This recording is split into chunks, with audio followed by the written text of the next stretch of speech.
அன்பு நெஞ்சங்களே, இறைவன் நமக்கு தந்த புதிய நாளிலே இறைவனுக்கு நன்றி கூறி இறை வார்த்தையால் நம் வாழ்வை பயனுள்ளதாக மாற்றுவோம்.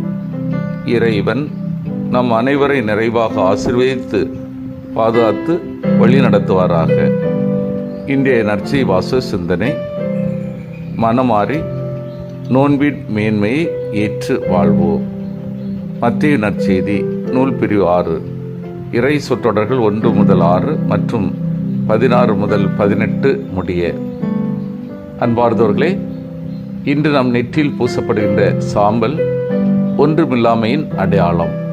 ஒரு காற்றில் பறந்து விடுகிறது. அதுபோல தான் மனித வாழ்வு. இதனை எண்ணி நம் வாழ்வை அலசி பார்க்கத்தான் இந்த தவக்காலம்.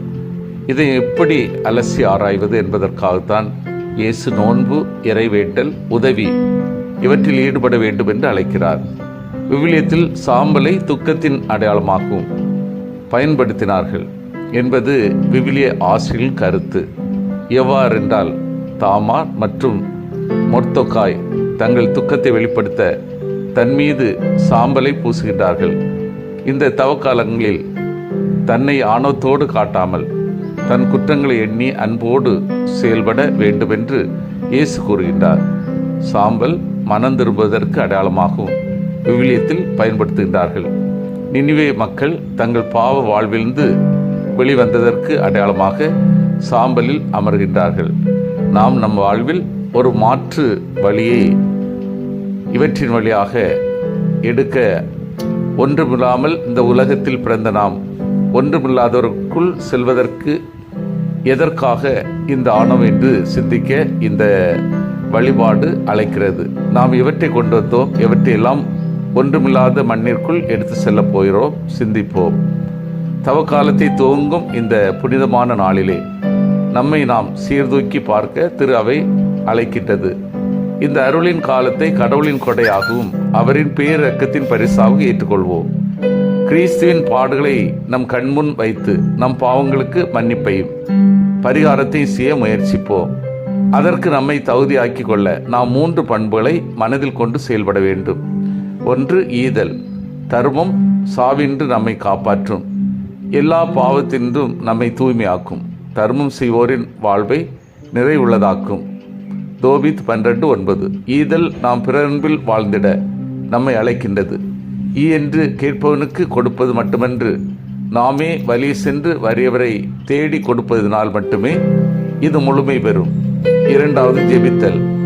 இன்று முதல் 40 நாள் நாம் ஜெபத்திலும் வழிபாட்டில் ஈடுபட்டு இருப்பது இயேசு அதிக நேரம் ஜெபித்தார் என்பதால் மட்டுமல்ல, மாறாக அவர் தன் ஜெபத்தினால் மட்டுமே பல குழப்பங்களுக்கு தீர்வையும் பல தடைகளுக்கு விடைகளையும் கண்டுபிடித்தார்.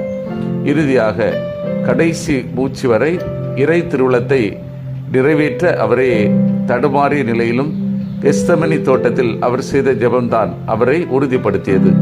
இவ்வாறு ஜெபம் இறை அன்பில் வேரூன்ற நம்மை அழைக்கிறது. 3. நோன்பிருத்தல். எல்லா மதங்களுமே இந்த நோன்பை வலியுறுத்துகின்றன. இஸ்லாமியர்கள் மாதத்தின் முக்கியமான மாதமாக அனுசரிக்கின்றன. 14 மணி நேரம் பசித்திருந்து விழித்திருந்து தன்னை புடம்போட்டு சமுதாயத்திற்கு நன்மை செய்கின்றார். இந்து மக்கள் மார்கழி மாத அதிகாலையில் பெண்கள் எழுந்து கோலமிட்டு விளக்கேற்றி பூஜை அறையில் வழிபாடு நடத்துவர். இது அவர்களின் நோன்பு. கிறிஸ்தவ நம்முடைய குற்றங்குறைகளுக்காக. ஆனால் இயேசு எண்ணுகின்ற நோன்பு சற்று வித்தியாசமானதாக இருக்கிறது. இன்றைய நடைமுறைக்கேற்றவாறு சிந்திக்கின்ற போது முதலிலே வெள்ளிதோறும் உண்ணா நோன்பு உணவின் அளவை குறைத்து ஏழைகளுக்கு உதவலாம், அது உடலுக்கு நலம் தரும். 2. வெள்ளிதோறும் புலால் நோன்பு, இறைச்சி தவிர்த்து வெள்ளத்தினால் மீண்டும் எழ முடியாத மக்களுக்கு உதவலாம். 3. வெள்ளிதோறும் ஊடக நோன்பு, வெள்ளிதோறும் அலைபேசி தொலைக்காட்சிக்கு கொடுக்கும் நேரத்தினை நோயாளிகளை சந்திக்க பயன்படுத்தலாம். 4. வெள்ளிதோறும் சொல் நோன்பு, இழிவான சொற்களை தவிர்த்து அறிவான சொற்களை பேசலாம். இதுவே சிறந்த நோன்பு என்று இன்றைய நடைமுறை பின்னணியில் கற்றுக் கொடுக்கின்றார். நாம் எத்தகைய நோன்பை பின்பற்றுகிறோம்? அதன் பயனாக எத்தகைய மாற்றத்தை பெறப்போகிறோம்? சிந்தித்து தியானித்து செயல்படுவோம். சாம்பல் புதன் உணர்த்தும் வெறுமையை உணர்ந்து நேர்மையாக வாழ்கின்றேனா? ஜெபம், தவம், அறச்செயல்களின் முக்கியத்துவத்தை சரியாக உணர்ந்து வாழ்கின்றேனா? இறைவனோடு ஒப்புரவாக எனது பலவீனத்தை உணர்ந்து திருந்தி தூய உள்ளத்தோடு வாழ விரும்புகின்றேனா? மன்றாடுவோமாக. வல்லமை மிக்க இறைவா, நாங்கள் அனைவரும் சாம்பல் புதன் உணர்த்தும் வெறுமையை உணர்ந்து நேர்மையாக வாழவும், ஜெபம், தவம், அறச்செயல்களின் முக்கியத்துவத்தை சரியாக உணர்ந்து செயல்படவும், உம்மோடு ஒப்புரவாக எங்களது பலவீனத்தை உணர்ந்து திருந்தி தூய உள்ளத்தோடு வாழவும் வரம் தாரும். ஆமீன்.